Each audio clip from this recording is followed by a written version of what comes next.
Sorry about the Joe. Tyrone Bowman live. Oops, wrong glasses. Use it as an outtake. Tyrone Bowman live. Welcome to the program, everybody. I found an article written rather in Complex magazine. The headline reads: Selena's murderer Yolanda Salvador is seeking parole after a 30 years prison sentence. So let's talk about it, and let's bring up Selena. I don't want the woman's face. I want people to remember Selena, the beautiful Latin star who was brutally murdered by her manager out of jealousy and greed. So let's talk about this right now.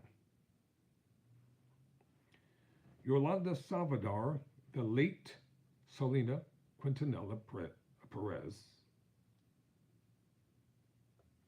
she killed her. Read that again. Yolanda Salvador, the late Selena Quintanilla Perez's convicted killer, has filed paperwork in an attempt to be released next year on parole.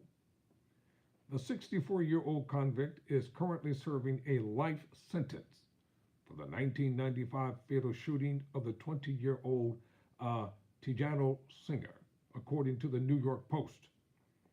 The Texas Department of Criminal Justice says Saldivar has maintained a clean prison record, which allows her to be considered for release after serving 30 years behind bars. Selena's family is expected to receive a formal notice of the hearing in January.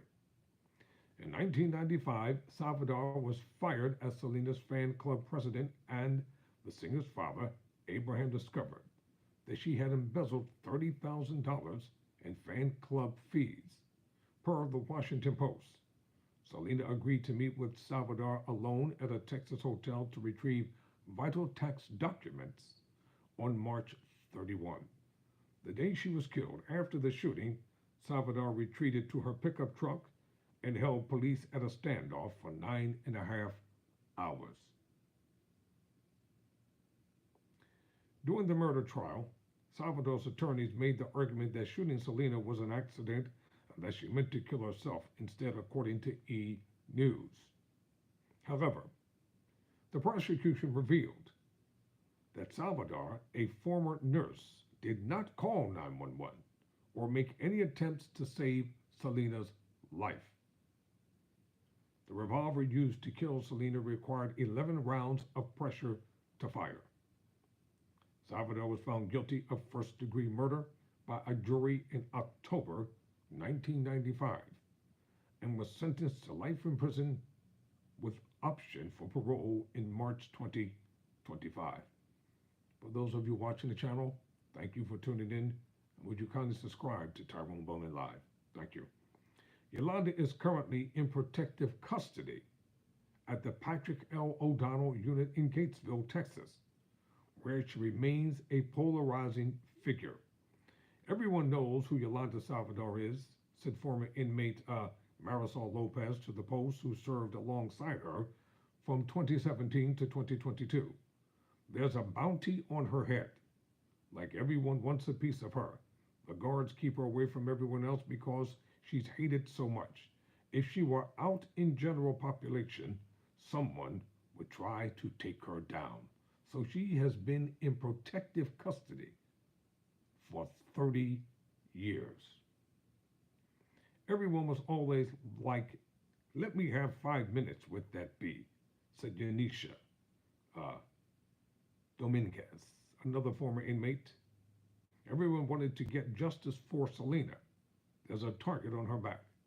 Carlos Valdez, who is known for prosecuting Salvador, told ABC News earlier this month, I cannot tell you that based on what I've seen so far, based on the evidence, based on the interview that Ms. Salvador has given up to now, I have not seen any indication that she has changed in any way whatsoever. He continued, it's still up to the parole board. It's not really a hearing here in Texas. It's a process that starts several months before the eligible date. They collect evidence, they collect statements, they collect any other information that they think is appropriate. Put it all together and then decide whether or not to grant parole, and that's what's happening right now. There's a lot of interest in this case. I am still amazed by how much interest there is 30 years later, and I think it has a lot to do with what Selena meant to our community. He had it, and he's absolutely right. 30 years for a person's life. I ask you, is that enough time? I already know what the answer is. Thank you for watching. Never surrender, never quit.